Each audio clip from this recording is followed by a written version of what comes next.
Ok, c'est décidé, on va prendre ce petit chiot.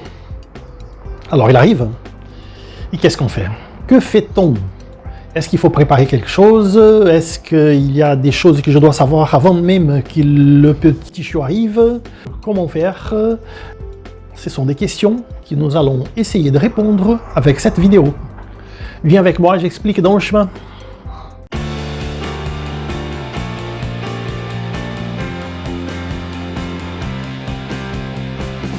Coucou, je suis Mauricio Veto et celle-ci est ma chaîne L'Ami des Bêtes. Dans cette vidéo, nous allons parler de l'arrivée de petits chiens au sein de la famille, de ce qu'on doit faire pour que cette transition, cette acclimatation se passe de la meilleure façon possible. L'arrivée d'un petit chiot, c'est Noël avant temps, c'est jour de fête, c'est la famille qui grandit. Alors, comment faire pour que tout se passe de façon harmonieuse? Il ne faut pas oublier que ce petit chien, il vivait jusqu'à maintenant parmi ses petits frères et sœurs et sous sa maman. Donc tout est nouveau pour lui. C'est un monde à conquérir, un monde à découvrir, un monde qui est mystérieux. Et vous faites partie de ce mystère. Cette période de découverte va prendre toute la première année de vie du chien. Il ne faut pas oublier que cette première année de vie d'un chien, elle équivaut aux 15 premières années de vie d'un être humain. C'est donc dans cette première année qu'il va avoir les bases psychologiques et physiques qui vont résonner dans tout le reste de sa vie. Initialement, c'est l'éleveur qui va vous donner des guides, des conseils de ce que doit être fait et de ce que peut être fait pour que les choses se passent de la meilleure façon possible. Et il y a beaucoup de choses à faire attention. Il est très important que dès l'arrivée, le petit chiot, il ait son petit coin à lui tout seul. Ça peut être une petite pièce, ça peut être une partie d'une pièce, ça peut être même un petit parc, comme les parcs d'enfants. Ça va lui permettre d'être dans son petit coin, de se reposer, de rester tout seul, et ça va vous permettre, à vous, d'avoir une vie sans contrôler le petit chien 24 heures. Ceci parce que si vous vous mettez à la place du petit chien, et vous regardez votre appartement, votre maison, vous regardez les câbles qui traînent derrière la télé, les prises, le chargeur de téléphone, le coin du tapis qui est un peu soulevé. Tout ça, ce sont des prétextes pour que le chien s'amuse comme un fou, il fasse plein de bêtises. Et donc, il vaut mieux prévenir que guérir. Et laisser le chien à volonté tant que vous êtes là. Et si vous n'êtes pas là, vous le mettez dans le parc, il va s'habituer à ça. Au fil des jours, il va apprendre à connaître sa maison, qui est la vôtre, et ses limites, qui sont ceux qui vous donnez, parce que vous êtes le chef. Il ne faut pas oublier non plus que vous avez choisi le chien, mais le chien ne vous a pas choisi. Il faut qu'il apprenne à vous aimer. Et ça vient très vite, mais il faut que ça vienne. Et il faut qu'il comprenne que la meilleure place au monde, c'est dans les bras de son maître. Ça vient très, très vite, comme j'ai dit. Mais au départ, quand vous vous baissez, peut-être abruptement, et vous le prenez dans les bras, c'est un peu comme si un monstre de 20 étages se baissait sur vous et vous soulevait de la hauteur de 7 étages. Imaginez ce que le chien peut sentir. Donc tout ça doit venir doucement. La même chose quand on a des enfants à la maison. Un enfant un peu plus âgé, il comprend ce qu'il peut faire, ce qu'il doit faire et ce qu'il ne peut pas faire. Un enfant plus jeune doit être surveillé pour éviter qu'il prenne un chien par l'oreille, qu'il blesse le chien même, laisser tomber un petit chien de temps en temps, ça peut être délicat. S'il est vrai que le chien n'est pas un jouet, il est vrai aussi que le chien est le meilleur compagnon de jeu qu'un enfant peut avoir. Parlons jouets, il est important que le chien ait ses jouets à lui. On a l'impression initiale qu'en pet shop, tous les jouets sont bons pour les chiens, mais il y en a qui sont meilleurs que d'autres. Moi, personnellement, je préfère les jouets denses que les jouets creux. Les jouets creux, ils peuvent se déchirer facilement, et le chien peut finir par avaler les morceaux. Aussi, je suis très prudent avec des jouets à sifflet, parce que c'est tellement mignon quand il joue avec le sifflet, mais s'il avale un sifflet, ça va être des gros problèmes chez le vétérinaire. Enfin, faites attention à ne pas donner une vieille sandale, par exemple, parce que le chien ne sait pas la différence entre la vieille sandale et la sandale que vous venez d'acheter. Il va déchirer tout ça et ça va poser problème. Il y a un jouet très simple qui les chiens aiment beaucoup, c'est une petite bouteille en plastique One Way, que vous mettez quelques pierres dedans, vous fermez bien et vous le laissez jouer. Ça fait un boucan pas possible, mais ils adorent. Il y a toujours des questions qui viennent sur le fait que certaines personnes ont l'impression que le chien mord beaucoup. Le petit chiot, il mord beaucoup. Or, ce n'est pas bien ça. Il y a des façons de régler ça. D'abord, il faut comprendre que les petites dents de lait du chien sont très affûtées. Ensuite, que le chien n'a pas de main, donc il utilise sa bouche. Enfin, et jusqu'à maintenant, quand il était avec ses frères et sœurs, il jouait avec la bouche, entre égaux, hiérarchiquement parlant. Donc c'était des jeux qui étaient déjà des jeux de hiérarchie à cette époque-là. Et le chiot, il doit comprendre très vite qu'il ne doit pas faire ça avec vous, ou avec vos enfants, avec les humains en tout cas. Et ça s'apprend. Une façon relativement simple d'apprendre ça, c'est prendre en considération que les dents du chien sont tournées vers l'intérieur de la bouche. Or, si quand il vous mord, vous enlevez la main, vous pouvez vous faire mal.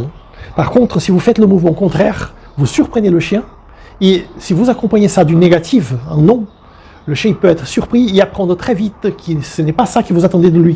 Vous pouvez le régler en moins de 2. Donc il est important de montrer au chien quelles sont ses limites, quel est son espace, qu'est-ce qu'il peut faire, qu'est-ce qu'il ne peut pas faire. Qu'il comprenne dès très vite qu'il n'est pas le chef, que le chef c'est vous. Il y a un risque qu'au départ il pleure le soir. Ces pleurs-là, en principe, ne sont pas très graves dans la mesure où il n'y a pas de nuisance vis-à-vis des voisins. Ils s'arrêtent très vite. Et si vous pouvez supporter les premiers jours, c'est la façon la plus simple, c'est de les ignorer. Surtout ne pas y aller, parce que s'il pleure, et vous y allez, c'est comme le bébé qui pleure, il y a maman vient. Si maman vient, donc je pleure. Donc vous êtes en train de lui apprendre qu'en pleurant, vous venez.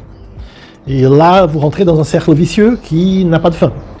Si vous avez un problème avec ça, ou si c'est trop délicat vis-à-vis des voisins, ou même vis-à-vis de vous-même, vous ne supportez de l'entendre pleurer, il y a une façon de régler ça à la base, couper le problème à la racine, c'est de, pendant la nuit, vous vous approchez le petit parc près de votre chambre, dans votre chambre, près de votre lit. Et là, il ne va pas pleurer parce qu'il n'y a pas de raison de pleurer. C'est une façon de régler le problème. On va parler un peu d'alimentation. Indépendamment de la marque que vous préférez, du style que vous préférez, de votre philosophie liée à la nourriture, il est très important de suivre à la lettre ce que l'éleveur préconise, ce que le chien est déjà habitué à avoir. Et ceci parce qu'il y a déjà la crise de l'acclimatation. Et nous n'allons pas mettre une autre crise, une crise liée au changement de nourriture, par-dessus ça. Donc on va attendre que l'acclimatation se fasse pour, dans un deuxième moment, voir comment on fait pour changer la nourriture. Donc l'idéal, c'est que vous continuez à donner la même chose que l'éleveur donnait, pendant ces premières semaines au moins. Et après, nourriture naturelle ou industrielle, quelle est la bonne marque, tout ça, c'est un thème qui est complexe, qui est profond et qui mérite d'être l'objet d'une autre vidéo que je ferai plus tard. Aussi lié aux heures de nourriture, à la façon dont vous donnez à manger. Et ça c'est important pour le rendre propre, le bébé. Donnez à manger toujours aux mêmes heures. Laissez pendant 10 minutes et après enlevez. S'il ne mange pas tout maintenant, il va manger dans le prochain repas. Mais il faut qu'il rentre dans ce rythme, dans ce cycle. Parce qu'il va avoir son temps de digestion et juste après manger, il va avoir envie d'aller à la selle. Et ça, c'est la meilleure façon de le prendre et l'apprendre à être propre. Parce que le chien, au départ, il est déjà propre. Seulement, il n'est pas propre à notre sens. Pour lui, être propre, c'est ne pas faire où il dort. Il dort. Quand il a envie d'aller à la selle, il se lève, il fait 3 pas ou 4, il fait ce qu'il a à faire et après il repart dormir. Nous devons montrer que ce n'est pas suffisant, il faut qu'il aille jusqu'où on veut, ou qu'il aille se promener à ce moment-là.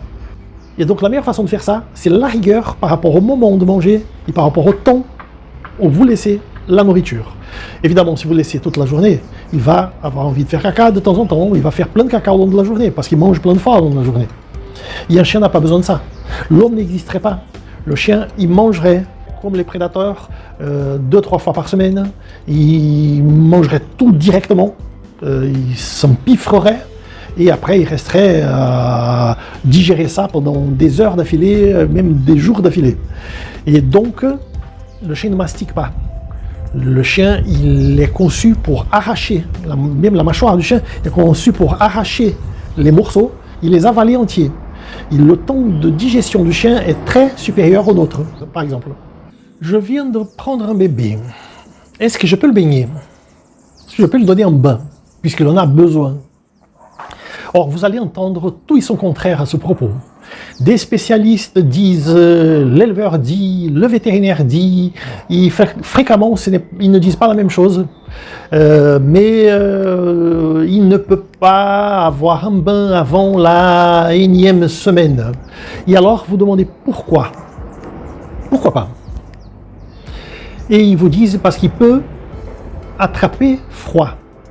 Or, donc le problème n'est pas le bain. Le problème, c'est le risque d'attraper froid. Et ça, on peut régler tout en donnant un bain. Il suffit de le baigner à l'intérieur, ne pas le sortir immédiatement, utiliser beaucoup de serviettes, un séchoir, un souffleur, que le bain soit tiède pour un petit peu plus chaud, puisque la température corporelle du chien est de 38,5, tandis que la nôtre est 36,5. Donc quand vous sentez tiède, ça peut avoir 1 ou 2 degrés de plus sans problème. Et donc, si vous faites attention à ce niveau-là, vous pouvez baigner le chien. Et d'ailleurs, les éleveurs ne se privent pas de donner un bain pour vous rendre un chien qui est propre. Avec quelle fréquence doit-on donner un bain? Ça, c'est une question sérieuse. Et ma réponse, la mienne personnelle, c'est le minimum de bain possible. Bien sûr, quand il est sale, il faut le baigner. Bien sûr, la veille de Noël, quand il y a grand-mère qui vient, il faut le baigner. Quand il a vraiment besoin, il faut le baigner. Mais, dans la mesure du possible, quand on peut éviter le bain, on peut utiliser une brosse avec plus de résultats. Avec une brosse, vous enlevez l'oléosité naturelle du poil du chien. Vous enlevez les petites poussières, vous réussissez à défaire les nœuds.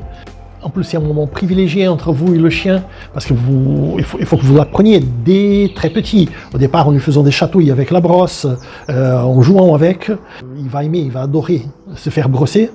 Et en plus, les poils morts vont tomber, ils vont rester sur la brosse.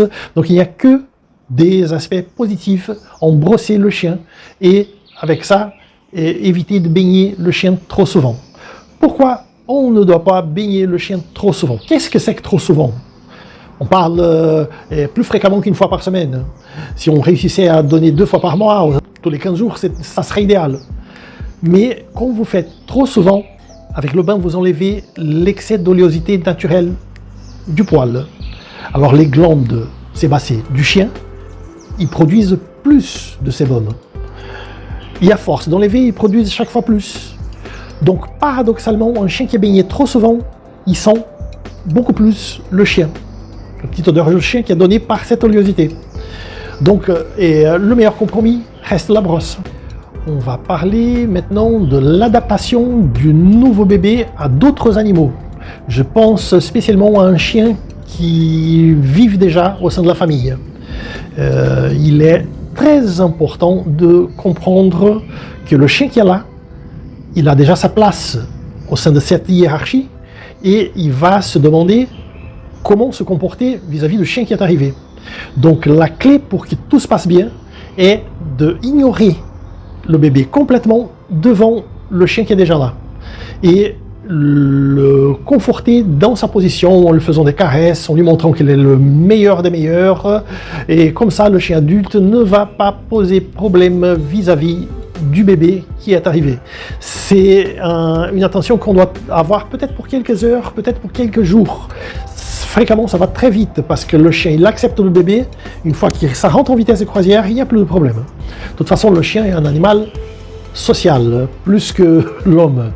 Et il a besoin de ses congénères. Donc, un chien adulte, il accepte un bébé, normalement, sans aucun problème. Il peut avoir des problèmes au moment où le bébé il grandit, il devient un jeune adulte. Et là, cette hiérarchie, elle peut faire objet d'une inversion. Normalement, ce sont des choses subliminaires. On ne s'aperçoit pas. Un beau jour, on voit que le chef est le jeune qui est là depuis un an, et pas l'adulte qui est là depuis des années. Les choses se passent dans les jeux de regard, qui baissent les yeux, position des oreilles. C'est toujours très délicat, très subtil, et si jamais ça pose problème, s'il y a démonstration d'agressivité, il peut arriver pour chiens du même sexe par exemple, soit des machos, soit pour des femelles qui sont prêtes à rentrer dans des chaleurs, il y a toujours des courbes hormonales qui jouent un peu avec leur tempérament. Il aurait été peut-être question d'envisager, dans la mesure où ces chiens ne sont pas destinés à la reproduction, ce sont des chiens purement de compagnie, envisager la castration du chien. On va avoir aussi une vidéo spécifique pour ça, mais la castration règle tous ces problèmes liés aux hormones. Et à la base, vous avez un chien qui ne pense plus à ce genre de choses et qui a son temps à consacrer, à s'amuser, à vivre, à vous aimer. Et c'est une très bonne solution pour ce genre de problème. Si vous ne voulez pas recourir à la castration, il reste encore une autre hypothèse qui est tout à fait valable aussi, c'est de lancer recours à un éducateur canin qui va savoir rétablir sur place l'hiérarchie. Par contre, c'est un travail qu'il va devoir faire avec les deux chiens, mais ce n'est rien de trop compliqué non plus. Maintenant, on va parler de vaccins et vermifuges. Bien sûr, ce sont aussi des sujets complexes qui feront objet d'une autre vidéo plus approfondie plus tard. Mais maintenant, ce qu'il y a à savoir, c'est que vous devez écouter attentivement ce que l'éleveur vous dit à propos des vaccins et vermifuges que le petit chiot a déjà eu, que les reproducteurs ont eu aussi. Ça a son importance. Et suivre ce protocole jusqu'à ce que vous alliez chez votre vétérinaire conseil qui va examiner le bébé, qui va prendre en main toutes ces mesures préventives de vaccins et vermifuges et qui va établir un protocole spécifique pour ce petit chiot selon son mode de vie, sa région, tout ça compte. À titre d'exemple, le vaccin contre la giardiose est spécialement important pour un chien qui habite la ferme, tandis qu'un chien d'appartement, beaucoup moins. Il y a des régions qui sont endémiques pour certaines maladies comme la leishmaniose. Il y a des régions endémiques, d'autres qui ne le sont pas. Donc le vétérinaire, il est à même d'établir un protocole de vaccination qui sera celui qui est indiqué par votre petit chiot. Et de toute façon, il l'aura devant lui. Et pour l'examiner, pour voir ce dont il a besoin, il va être votre vétérinaire conseil. Donc c'est à lui que vous devez écouter en dernière analyse. Enfin, les premières sorties. Je viens de prendre le petit chiot, est-ce que je peux le promener déjà? À mon sens, il est très important d'attendre que cette période d'acclimatation prenne sa fin. Cette période d'acclimatation que nous pouvons fixer à 10 à 15 jours. Il y a beaucoup de gens, éleveurs, spécialistes, vétérinaires, qui disent qu'il ne peut pas se promener avant la fameuse énième semaine. Or, je n'aime pas fixer un jour parce que chaque cas est un cas. Dans la mesure où les reproducteurs sont bien vaccinés, ce qui veut dire que les anticorps maternels sont bien passés, que le chien a eu le colostrum, qu'il est bien vacciné, il est bien vermifugé, jusqu'au moment qu'il vient d'arriver, cette acclimatation se fait en bonnes conditions, dans la mesure où éventuellement, il est très difficile pour le tuteur de garder le chien sans promenade dans sa maison. On peut envisager une fois que tout est en train de rentrer en vitesse de croisière, de promener le chien rapidement en faisant attention pour qu'il n'ait pas contact avec des chiens méconnus et passant par des locaux qui éventuellement sont plus choisis. Et je ne vois pas de problème en promener le chien et je ne suis pas trop adepte de la bulle d'air. Protéger mon chien de tout, laver les mains à point de désinfecter pour pouvoir... je préfère vraiment que le chien ait sa vie normale et que les choses se fassent en progression. Donc tout est question de bon sens. Si vous, propriétaire, en accord avec votre vétérinaire, parce que le vétérinaire du chien est celui qui est responsable pour les aspects de prophylaxie, de prévention, c'est lui qui a le chien devant lui. Voilà, nous n'avons pas épuisé ce thème, puisque c'est un thème qui est très complexe et très riche. Et donc nous reviendrons sûrement à ce thème sur d'autres aspects. Et je vous remercie de votre appui. Je vous demande de mettre le like et éventuellement vous inscrire. Et je vous dis à bientôt pour une prochaine vidéo.